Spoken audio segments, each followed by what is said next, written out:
Imagine you are standing inside a massive medieval-style stone fortress. Oh, like the really heavy, imposing kind. Right, exactly. The granite walls around you are several feet thick, just clearly designed to stop a massive barrage of cannonballs. Yeah, that classic 19th century military architecture. Yeah, but here is the thing.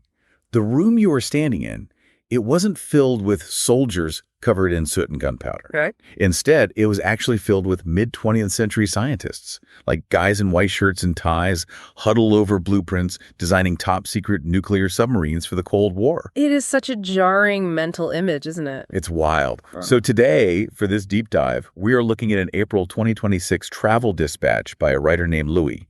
It was published in Red Solo Traveler. Great source. Louis always finds these really unique angles. He does. And our mission today is to unpack the fascinating, just incredibly layered evolution of Fort Trumbull State Park in New London, Connecticut. All right. We're going to explore how this single, very specific piece of coastline morphed from a traditional defense stronghold, to a highly classified research lab. And how you can actually go there and step right into that weird intersection of eras today. Exactly. So, okay, let's unpack this.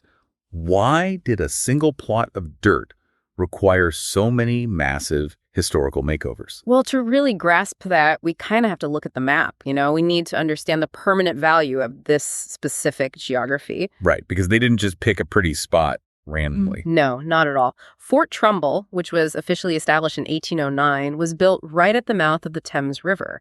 And the whole point was to protect New London Harbor. Which was super important back then. Oh, hugely. I mean, in the early 1800s, the U.S. was obviously a very young nation, and tensions with Britain were escalating rapidly, like heading straight toward what would become the War of 1812. Gotcha. And New London Harbor was this vital naval and commercial shipping choke point. So if a foreign power controlled that harbor, they basically controlled a massive economic artery of the country. Exactly. It was a strategic asset that simply, could not be left vulnerable. Yeah, the dispatch actually mentions it was named after Jonathan Trumbull. He was Connecticut's governor during the American Revolutionary War. That's right. And it's stayed a relevant active military site long after the War of 1812, too.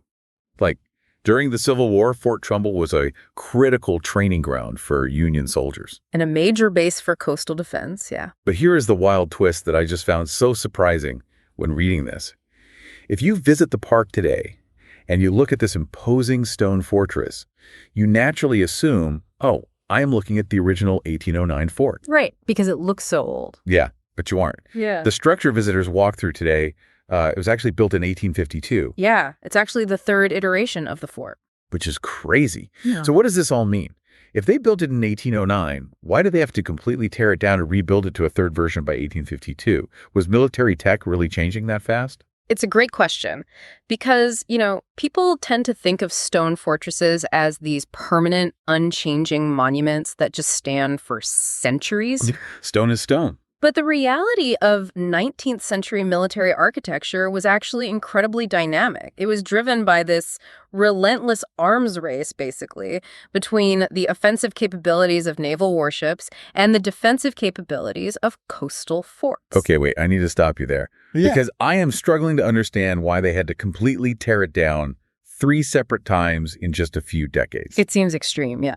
Like, if enemy warships are getting bigger and their weapons are stronger, why not just build the existing walls 10 feet thicker? Yeah. Why start from scratch? What's fascinating here is the underlying physics of how artillery was changing. Physics. Okay, how so? Well, it wasn't just that the cannons on ships were getting bigger. It's that the actual mechanics of the projectiles fundamentally changed. Oh, like what they were shooting. Right. So early forts were built to withstand smoothbore cannons.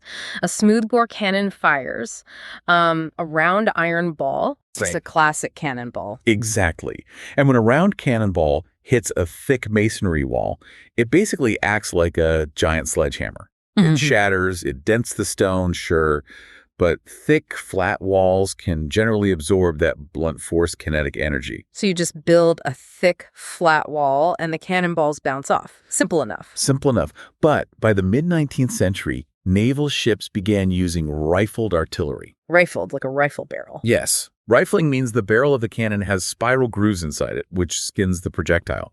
And these projectiles weren't round balls anymore. They were elongated, sort of conical shells. Oh, so they were pointed. Pointed and spinning. Because they were spinning, they were incredibly stable in flight. They were much more accurate, and they flew at way higher velocities. Oh, man. And here's the kicker. When a spinning conical shell hits a flat masonry wall, it doesn't act like a sledgehammer. It acts like a drill. Oh, wow. Yeah. It literally bores into the stone before it explodes. Yes, exactly.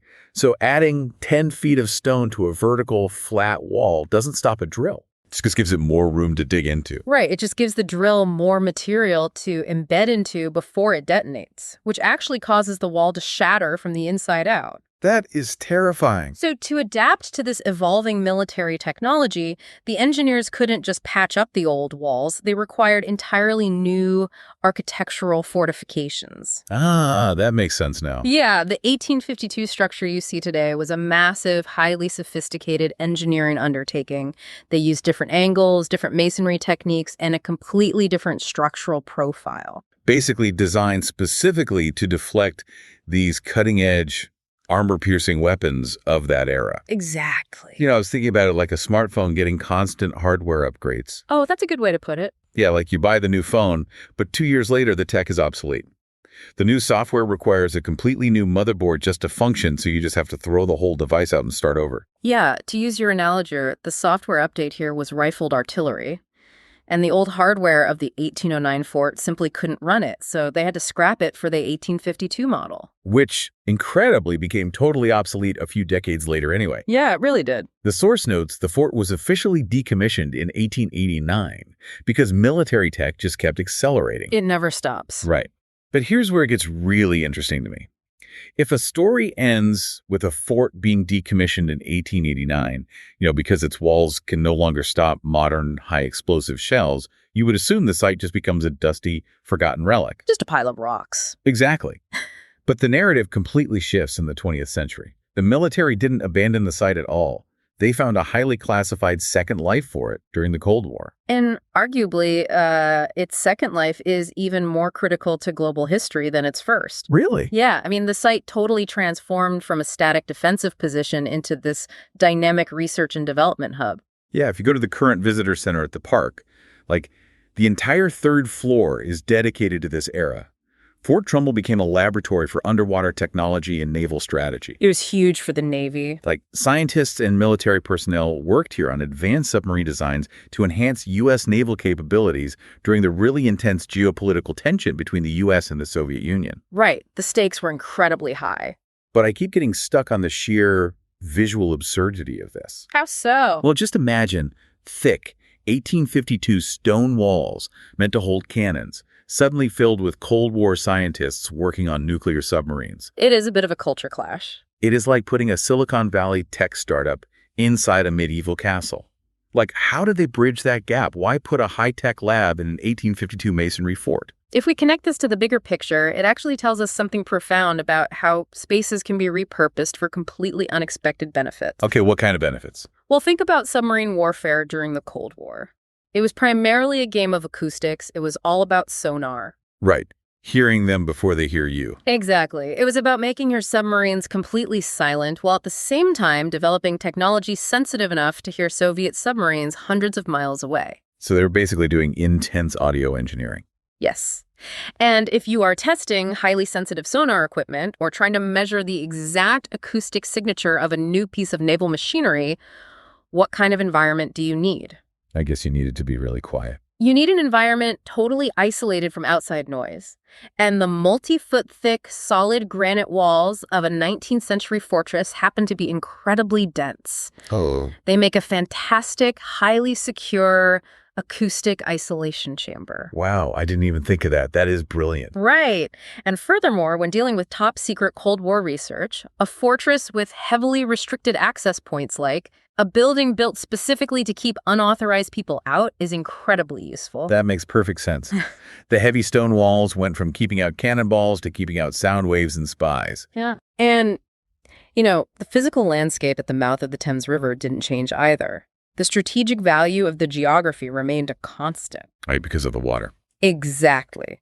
Whether you are firing a cannon at a British frigate in 1812 or launching a prototype submarine in the 1950s to test its sonar in the complex underwater topography of Long Island Sound, controlling and utilizing that specific waterway is paramount. And the curated exhibits on that third floor of the visitor center, they really capture this unique juxtaposition. They do a great job with it. Yeah, Louis mentions they have photographs, artifacts, and these interactive elements that just bring the stories of those Cold War scientists to life. You can see the innovative experiments they conducted right there within those centuries-old walls. It's amazing to see the photos of all that tech inside the stone rooms. It really is. Mm-hmm. But knowing this layered history, from 1812 harbor defense to the Civil War to the massive 1852 structural rebuild to Cold War sonar R&D, it fundamentally changes how you experience the physical space today. Oh, absolutely. Because you aren't just reading about it in a book. You are walking through a state park. Yeah, you are stepping out of the intense, very confined spaces of military history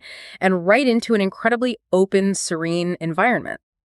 The contrast between what the fort was built for and how visitors actually use it today is quite stark. That sounds lovely, honestly. Louis paints a beautiful picture of the grounds. He talks about walking alongside the Thames River, hearing the ocean waves lapping against the shore. Yeah. You hear the seagulls, you feel this invigorating sea breeze. He also mentions you can explore the North and South batteries. Right. And for those of us who are not military historians, what exactly is a battery in this context? Because I usually picture like anti-aircraft guns when I hear that word. Sure, yeah. So in 19th century coastal defense, a battery is essentially a heavily fortified platform or an earthwork where a group of artillery pieces like massive cannons are mounted in a line to fire together. So they fire all at once. Exactly. The idea was to concentrate your firepower over a very specific zone of the water. So you can actually walk along these platforms today where rows of cannons used to sit. Yeah, it's pretty surreal. And if you visit during the summer months, the fort itself is open for tours. You could do a self-guided tour or secure a guided one where they dive into the intriguing stories about the fort's construction and, the lives of the soldiers. Which I highly recommend doing. Yeah, you physically traverse those sturdy 1852 stone walls. You look through the historic cannons out at the water. Yeah. And you just take in these sweeping views of the river. And you mentioned the visitor center earlier. While the third floor is dedicated to the Cold War stuff, the first two floors are actually essential for grounding you in the broader timeline. What's on those floors? Well, when you walk in, the first floor features this spacious lobby with displays detailing the site's whole transformation from an active military base to a historical landmark. And there's a gift shop, of course. Gotta have a gift shop. Then you move up to the second floor, right? Yep, and you dive into New London's history as a colonial maritime city. They have these interactive touchscreens, text panels, and artifacts, all aimed at immersing you in the narrative of the site. Covering basically everything up through the construction of the 1852 iteration of the fort. Exactly. But, there is a tension here that I am really curious about. Because Louis describes his walk around the park as incredibly serene and calming. It is very peaceful. But this was a military stronghold. It was a site of anxiety, built for war, multiple times over. Does a visitor feel a disconnect between enjoying a relaxing afternoon stroll and standing exactly where soldiers literally anxiously scan the horizon for enemy fleets? It's an interesting point. Time has a really unique way of softening a landscape. And what is truly compelling is how the original architecture is basically repurposed by the modern human psyche. What do you mean by that? Well, take the second floor of the visitor center, for example. The source highlights its panoramic windows, which offer these breathtaking views of the water. But in the 19th century, those sightlines weren't designed to be pretty. They were purely tactical.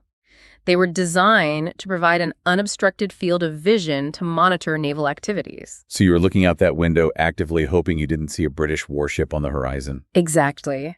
The architecture itself was born of anxiety and threat detection.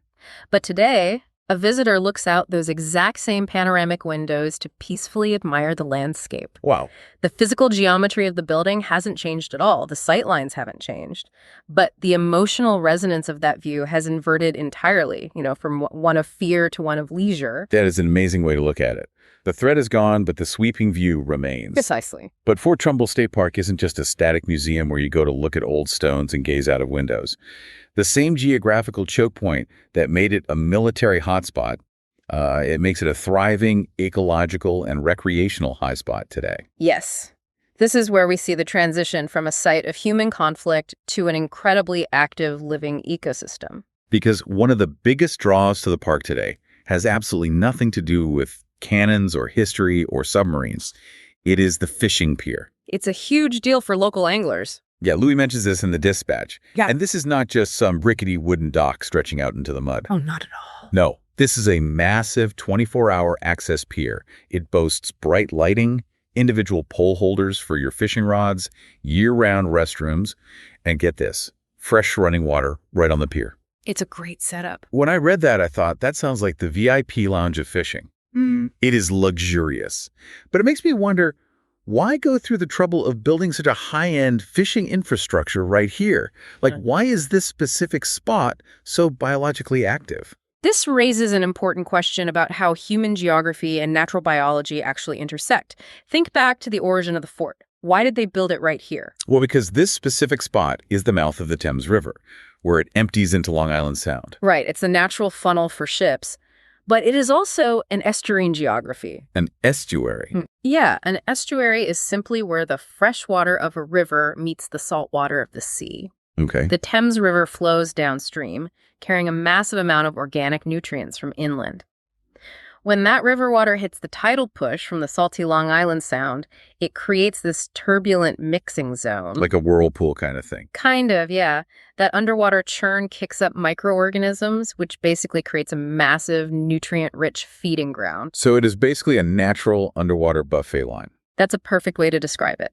Small baitfish are naturally funneled into this choke point to feed on those nutrients, and where vast schools of baitfish gather, the apex marine predators will inevitably follow. Naturally. Yeah, the source notes that saltwater anglers fishing off this pier can catch major sport fish, like striped bass, bluefish, weakfish, and tautog. Wow.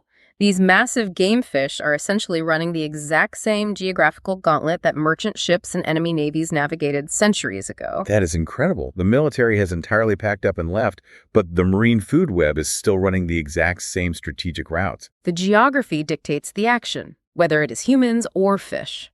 I love that. And hey, if you aren't into casting a line, that same waterway offers another way to experience the park. There's an adjacent water taxi port right there at the park where you can hop on Thames River Heritage Park cruises. Yeah, it is a really convenient hop-on, hop-off cruise system. Nice. It gives you this unique opportunity to see these historic sites from the water, which is vital because it provides you with the exact perspective that incoming sailors and enemy captains would have had as they approached the formidable walls of the fort centuries ago. To see it from the enemy's point of view. Exactly. So, if you are listening to this and thinking, I need to go see this acoustic submarine castle park for myself, let's equip you with some practical logistics. Let's do it. Fort Trumbull State Park is located at 90 Walbach Street in New London, Connecticut. Parking is completely free, though it is first come, first served. So maybe get there early. Yeah, good call. And the grounds themselves, like the walking paths, the exterior views of the fort, the fishing pier, are open from sunrise to sunset year-round. So if you just want to take a serene walk along the water in November, you can absolutely do that. However, you really have to time your visit carefully if you want to understand the history we have been discussing today. Right. The dispatch makes it very clear that this is primarily a seasonal attraction. The sweet spot to visit is during the summer months, specifically July and August. To be precise, aim for late in the week or on weekends between Memorial Day and Labor Day. That is when the entire site is functioning at full capacity. Yeah, you want everything to be open. Exactly. The water taxi cruises are running, the 1852 fort itself is open for the interior walking tours, and crucially, the visitor center is fully open. Louis points out that it really is a shame the museum is only open in the summer because those 3 floors of exhibits, especially the Cold War submarine laboratory artifacts, are what provide the critical, mind-bending context for everything you are seeing outside. Totally. As for the cost, walking the park grounds is completely free. There is just a small fee if you want to tour the museum and the interior of the fort. Very affordable. So to recap, Fort Trumbull was built to stop cannonballs, torn down and rebuilt to stop spinning artillery shells, decommissioned because it couldn't stop high explosives, and then completely repurposed into a top-secret acoustic chamber for nuclear submarines before finally settling into a peaceful public park for anglers and history buffs. It really proves that while technology becomes obsolete rapidly, strategic geography rarely loses its value. It just, finds a new purpose for the old stones. Which leaves you with a fascinating question to mull over. We look at an 1852 stone fortress today and view it as a quaint historical tourist attraction. But what about the highly classified, heavily fortified spaces of our current era? Oh, that's a cool thought. Like, think about the massive windowless data centers powering artificial intelligence, the underground drone silos, the subterranean server farms buried in mountainsides. What will those spaces look like in the year 2200? It's hard to even imagine. Right. Will future generations creatively adapt our obsolete concrete data centers into serene waterfront parks? Will people take relaxing Sunday strolls through the ruins of our server farms, just entirely disconnected from the anxiety that built them? That's wild. It's something to think about next time you see a piece of abandoned infrastructure. Yeah. Sometimes, history just needs a little time to turn a fortress into a park.